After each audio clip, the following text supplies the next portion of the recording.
জলরং basically এটা গল্প, এটা গ্রামীণ মেয়ের প্রতিবন্ধকতা, পড়াশোনার প্রতিবন্ধকতা এবং ভিলেজ পলিটিক্স, একজন মেম্বার সে গ্রামে কীভাবে তার প্রতিপত্ত এবং তার ক্ষমতার অপব্যবহার করে সেই গল্প তুলে ধরছি। এবং আমরা এখানে একটা সুন্দর প্রেমের গল্প দেখানোর চেষ্টা করছি দর্শককে। তুমি আবারও কলেজে যাইবা, কলেজ থেকে ফিরে পোলাপাইন পড়াইবা, গ্রামের নিজের স্কুল শুরু করবা। তোমার সব স্বপ্ন পূরণে আমি সারা জীবন তোমার সাথে থাকবো। তোমার এই মালা আমি ওই দিনই পড়ুম যেদিন তুমি আমার এই শিকল থেকে মুক্ত করতে পারবা। তো এই গল্পে আমরা দেখতে পাচ্ছি যে মুখ্য চরিত্র যারা আছে, এই গল্পের মুখ্য চরিত্র আছে মনোজ, কলিম, নূপুর, তারপর মেম্বার ওসমান। তো দর্শকের দেখার জন্য যে জিনিসগুলো রয়েছে সেটা হলো যে একজন নারীর পড়াশোনা করার জন্য প্রতিবন্ধকতা যে সৃষ্টি হয়েছে সেটা থেকে সে কীভাবে ওভারকাম করছে এবং নিজে ওভারকাম করছে, এবং সে চাচ্ছে যে গ্রামের যারা আপকামিং জেনারেশন, নেক্সট জেনারেশন, তারা যেন শিক্ষার আলোয় শিক্ষিত হতে পারে, সেই জিনিসটা সে এনশিওর করার চেষ্টা করতেছে। তারপর যে ওসমান যে মেম্বার, সে চাচ্ছে তার ক্ষমতা ধরে রাখার জন্য এবং সে ক্ষমতায় থেকে যত ধরনের অপকর্ম কাভার করা যায় সেটা সে করার চেষ্টা করতেছে এবং তাকে হেল্প করতেছে আমরা দেখতে পাচ্ছি গল্পের কলিম। এবং গল্পের যার একটা মুখ্য চরিত্র মনোজ, সেও এই গ্রামের না হলেও অন্য গ্রামের, কিন্তু সে এই গ্রামে আসায়, এই গ্রামের মানুষের সাথে মিলে যাওয়ায় সেও এই গ্রামের একটা অংশ হয়ে গেছে গল্পের।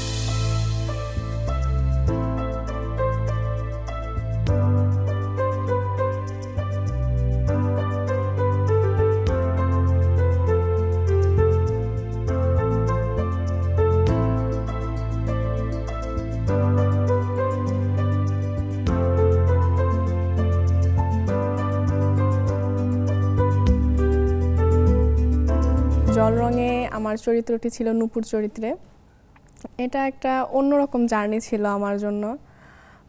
যেহেতু আমি নিউ কামার, আমি খুব এক্সাইটেড ছিলাম যখনই আমি স্ক্রিপ্টটা পেয়েছি। আমার ওভারঅল গল্পটা যখন থেকে আমি পড়েছিলাম তখন থেকে আমি খুব এক্সাইটেড ছিলাম যে আমি কতটুকু কি করতে পারবো কি পারবো না। তবে এক্ষেত্রে আমাদের টিমের প্রত্যেকেরই অনেক আমার থেকে বেশি আমাদের টিমের প্রত্যেকের সবার বেশি অবদান আছে। বিশেষ করে হচ্ছে আমাদের ডিরেক্টর আবিদ হাসান নির্ঝর ভাইয়া, তারপর হচ্ছে রাকিব ভাইয়া, আর পাশাপাশি যারা ছিল ডিওপি রমজান ভাইয়া, ওনারা অনেক হেল্প করছে। ওনারা এত স্মুথলি ডিরেকশন দিত যে যখন ক্যারেক্টার প্লে করতাম তখন মনেই হতো না যে হচ্ছে আমি যে নতুন বা আমার সেরকম কোনো এক্সপিরিয়েন্স নাই, খুব ভালো ছিল। আর নূপুর চরিত্রটি ছিল হচ্ছে আমার বেসিক্যালি হচ্ছে নারী জাগরণের অগ্রদূত বলা যেতে পারে। আমি হচ্ছে গ্রামের সাধারণ একটি মেয়ে, কিন্তু হচ্ছে দেখা গেছে অনেক বাধা বিপত্তি প্রতিবন্ধকতার মাঝখান দিয়ে আমাকে হচ্ছে যেতে হয়েছে। পড়াশোনায় খুব বেশি একটা অগ্রগতি করতে দেওয়া হয় নাই। গ্রামের থাকে না যে হচ্ছে খুব অত্যাচারী মেম্বার, তো সেরকম ছিল। তবে আমি আমার জায়গা থেকে আমি চেষ্টা করেছিলাম যে আমি যতটুকু কি করতে পেরেছি বা না পেরেছি তার থেকে আরও যাতে গ্রামের অন্যান্য বাচ্চারা যাতে আরও শিক্ষিত হয়, তারা যাতে থেমে না থাকে, সেই প্রচেষ্টা ছিল আমার।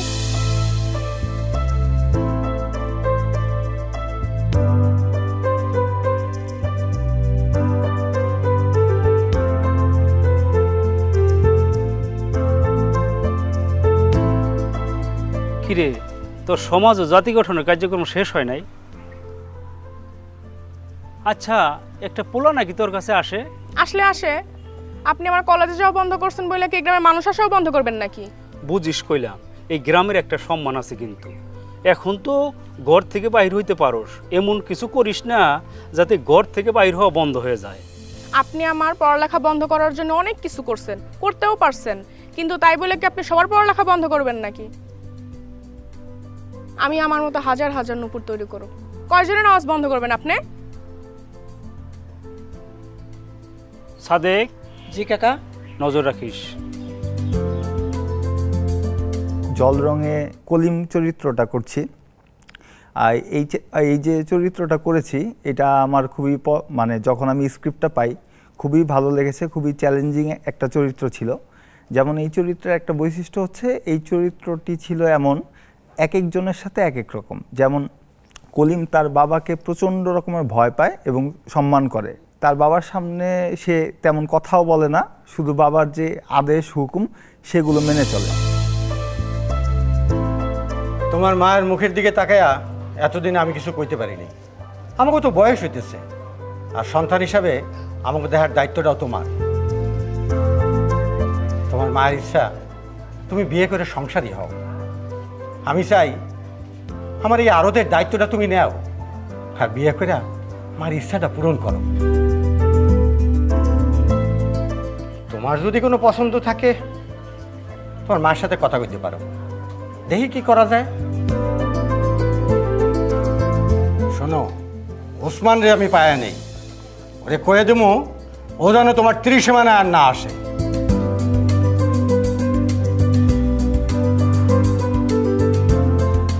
এই কলিমই আবার যখন চেয়ারম্যানের সামনে দাঁড়ায় তখন চেয়ারম্যানের যত ধরনের অপকর্ম আছে অপকর্মের সাক্ষী এবং অপকর্মের সঙ্গী হচ্ছে এই কলিম। গ্রামে যেমন থাকে কিছু ছেলেপেলে থাকে যারা হচ্ছে একটু উগ্র হয়ে গেছে এবং বিপথে চলে গেছে, কলিম তেমনই একটি ক্যারেক্টার। কিন্তু এই কলিমই আবার যখন নূপুরকে ভালোবাসে, নূপুরের সামনে দাঁড়ায়, তখন দেখা যায় সে একটি ভীত ছেলে এবং ভীত একজন প্রেমিক। এবং এই কলিম যখন মনোজের কাছে যায় তখন মনোজের কাছে সে আরেক রকম। মনোজ হচ্ছে আমাদের যেই গল্প, এই গল্পের যে হিরো, সেই চরিত্রটি।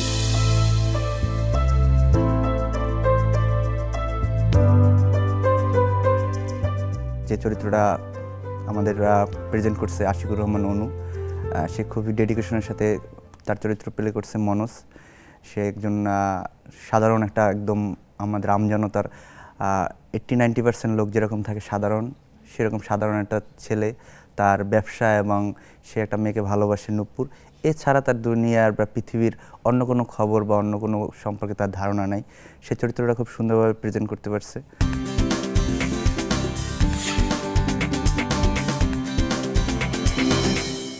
আমাদের টিমে ম্যাক্সিমাম সবাই নিউ কামার। যারা নিউ কামার হিসেবে কাজ করছে আমি বলবো যে তারা তাদের জায়গা থেকে ভালো করছে। আমি তাদের কাছ থেকে যেটা আশা করছিলাম চরিত্রের প্রয়োজনে তারা সেটা দিতে পারছে, এবং আমরা একসাথে টিমওয়ার্কটা খুব সুন্দরভাবে হয়েছে। সবাই যে যার মতো যে যার জায়গা থেকে সর্বোচ্চ দিয়ে চেষ্টা করছে। আমাদের শুটিং জার্নিটা খুব মজার ছিল। আমরা শুটিং পুরো গল্পটা গ্রামের গল্প, যেহেতু আমরা সাভারে করছি। সাভারের আউটডোর লোকেশনে ঘুরা, আমাদের বিভিন্ন জায়গায় গিয়ে সবার যে সব জায়গায় আমরা শুটিং করছি আশেপাশের লোকজন সবার কাছ থেকে আমরা খুব সাপোর্ট পেয়েছি। সবাই সাপোর্টিভ ছিল, যখন যেটা প্রয়োজন হয়েছে সেটাই আমরা তাদের কাছ থেকে পেয়েছি। লোকজন যদি আমাদের শুটিংয়ের লোকজনের দরকার হয়েছে সেটাও তারা দিয়েছে, কোনো জিনিসপত্রের দরকার হলো সেটাও দিয়েছে। তো সব মিলিয়ে আমি বলবো যে আমাদের শুটিং জার্নিটা এবং কাজটা সব খুব সুন্দরভাবে আমরা প্রেজেন্ট করতে পারছি। পোলাটার নাম হইল মনোজ। নদীর পাড়ে আলুর কোল্ড স্টোরেজ আছে না, ওইখানে হিসাব কিতাবের কাজ করে। পোলাটা ভালোই, সমস্যা কি জানো, নূপুর ভাবির পিছনে খালি গুরু গুরু গুরু করে। তুই কি নূপুরের পাত্র দেখতে গেছিলি? এত গুণগান করতেছস?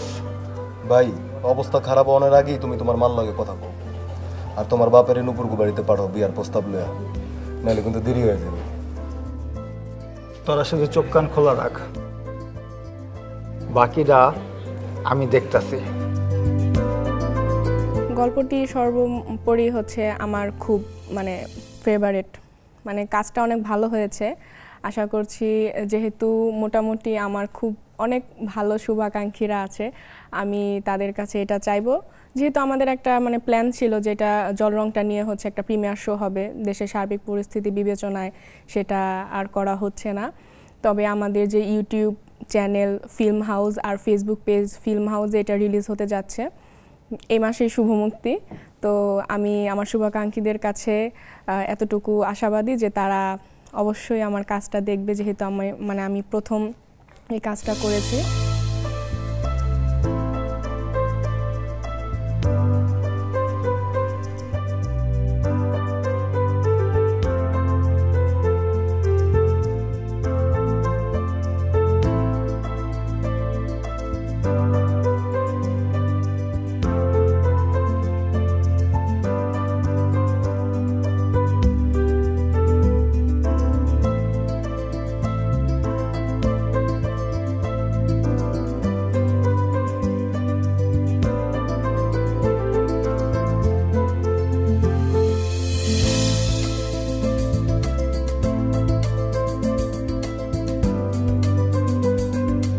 কলিমের এই চরিত্রটি করতে গিয়ে আমি নানা রকমের বাধার সম্মুখীন হয়েছি, কারণ মুহূর্তে মুহূর্তে আমার হচ্ছে চরিত্রের ধরনটা পরিবর্তন করতে হয়েছে, আমার এক্সপ্রেশনগুলো চেঞ্জ করতে হয়েছে। সেইটা এক ধরনের চ্যালেঞ্জ ছিল। শুটিংয়ের একটা প্ল্যান থাকে যে 1 দিন বা 2 দিনের, আমরা এটা শর্ট ফিল্ম করলেও এটা আমরা 2 দিনের প্ল্যান করি, কিন্তু এই 2 দিন করতে গিয়েও শেষের দিন আমাদের রাত হচ্ছে 2টা বেজে যায় শ্যুট শেষ করতে হতে। যেখানে আমাদের প্ল্যান ছিল আমরা প্যাক আপ করবো 11টার সময়, সেখানে আমরা রাত 2টার সময় হচ্ছে আমার শেষ শটটা ছিল। তখন আমরা রাত 2টার সময় একটা জঙ্গলের মধ্যে, যেখানে সাপের ভয় ছিল, অন্যান্য বিষাক্ত পোকামাকড়ের ভয় ছিল, সেই জঙ্গলে আমরা কাজটা করি রাত 2টার সময়।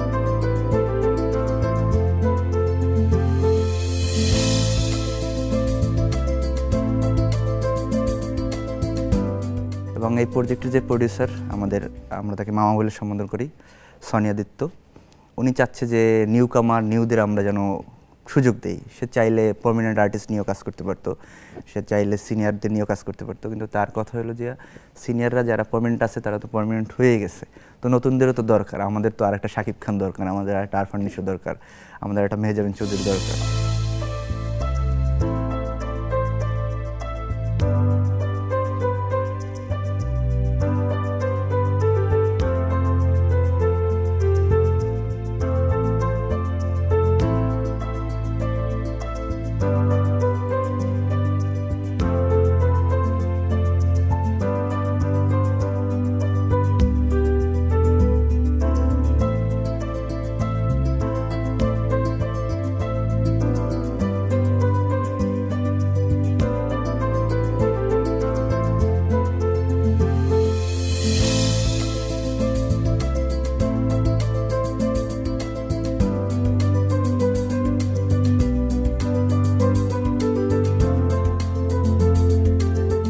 অভিনয় তো আসলে একটা সাধনার বিষয়। সেই জায়গা থেকে আমি নিজের চরিত্র মনে হয়েছে দেখার পরে মনে হয়েছে যে আরও ভালো করা যেত, আরও কিছু করা যেত, সেই ক্ষুধাটা আছে। ডিরেক্টর যদিও বলেছে ভালো হয়েছে, ডিরেক্টর যেমন চেয়েছেন, সেটা ডিরেক্টরের উদারতা।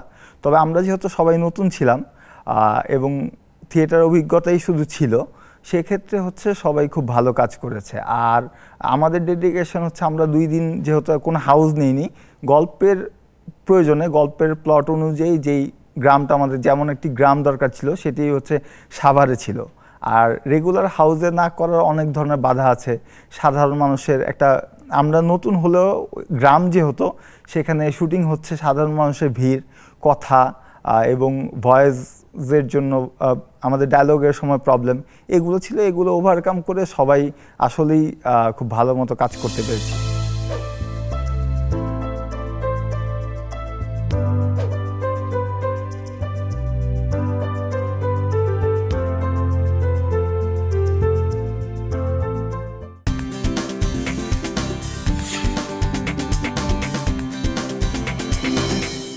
এখানে আরও বেটার দেওয়া যেত, আরও বেটার দেওয়ার সুযোগ আসলে ছিল, কিন্তু হয় না যে ক্যামেরার সামনে তখন ওই সিচুয়েশনে মনে হয়েছে ওইভাবে হয়তো বা করা যায়, কিন্তু আউটপুট যখন এসেছে মনে হয়েছে আমাদের আরও উন্নতি করার জায়গা রয়েছে এবং এটি আরও ভালোভাবে করার জায়গা রয়েছে।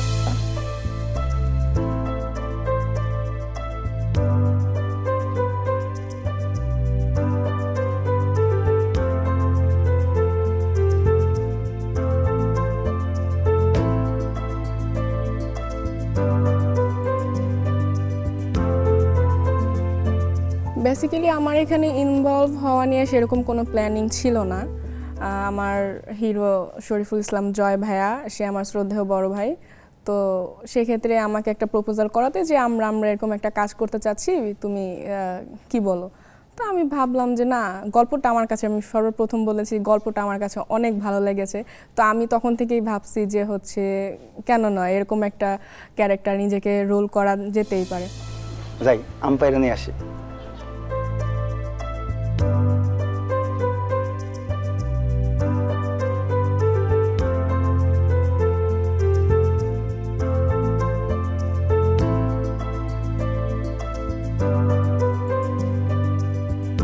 শুটিং জার্নিটা হচ্ছে আমার কাছে অনেক অ্যাডভেঞ্চারাস, কারণ আমি আমার পার্সোনাল লাইফে অনেক নতুন কিছু আমি ফেস করছি, যেগুলো আমি কখনো এর আগে করি নাই।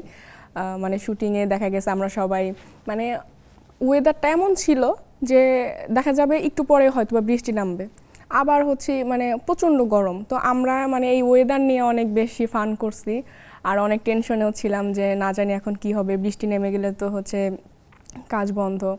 আবার সবার সাথে একসাথে মানে এই প্লেস থেকে ওই প্লেসে যাওয়া, তারপর হচ্ছে লাঞ্চ করা একসাথে। তো এই সব কিছু মিলে আমার হচ্ছে বাকি যারা মেম্বার ছিল টিমের সবাই অনেক মানে হেল্প করছে আমাকে।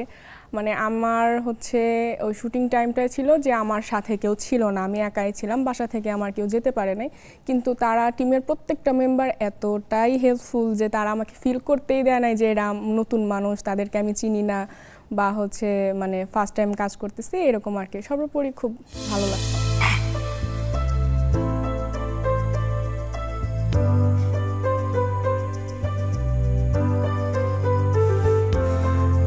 হারামজাদারে 100 মাইল দূরে ফেলাই দিয়া।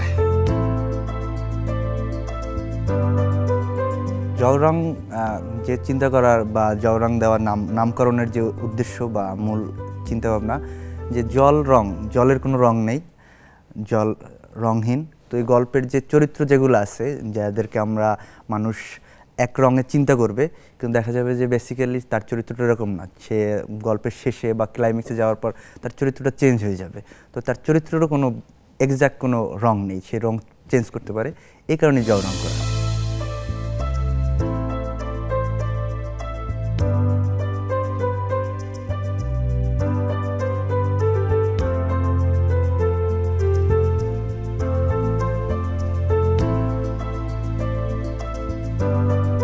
না না না না না, তোমরা কোনো নষ্টামি করো নাই। গ্রামের মান ইজ্জত সব শেষ কইরা ওই নদীর পারে গড়াগড়ি কইরা সব কিছু ধুয়ে ফেললেই শেষ। ওই আনু। জি কাকা। ওর মা বাবা কত দূর? লোক পাঠানো হয়েছে কাকা। এই বিচার বন্ধ করেন।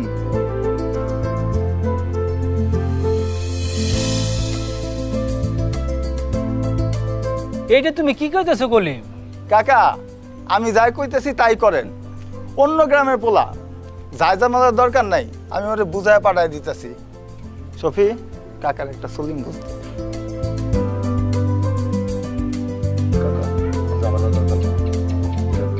তো দর্শকদের কাছে আমার চাওয়া থাকবে যে আপনারা দেখবেন, আমাদের কাজ দেখবেন, সবার কাজই দেখবেন। বাংলাদেশের যত কন্টেন্ট আছে, ভালো ভালো কন্টেন্ট দেখার চেষ্টা করবেন। যদি আপনারা দেখেন তাহলে আমরা কাজ করতে আরও ইন্সপায়ার হব, আরও আগ্রহ তৈরি হবে কাজ করার জন্য। কারণ আমরা যে চিন্তা ভাবনা করি বা আমাদের যে ভিজুয়াল, এটা প্রেজেন্ট করার একটা ওয়ে আছে, এবং আমরা চাই আপনারা সেটার সাথে কানেক্টেড হন। কানেক্টেড হলে আমাদের যদি আপনারা ইন্সপায়ার করেন, আমরা ভালো ভালো কাজ দেব, এবং যারা টিমের সাথে সম্পৃক্ত আছে সবাই ইন্সপায়ার হবে ভালো কাজ করার জন্য। আর ভালো কাজ করলে আমাদের এই সেক্টর, মিডিয়া সেক্টর, ফিল্ম সব কিছুই এগিয়ে যাবে। খালি নুপুর কইছে দেহা তো জানে মারলাম না।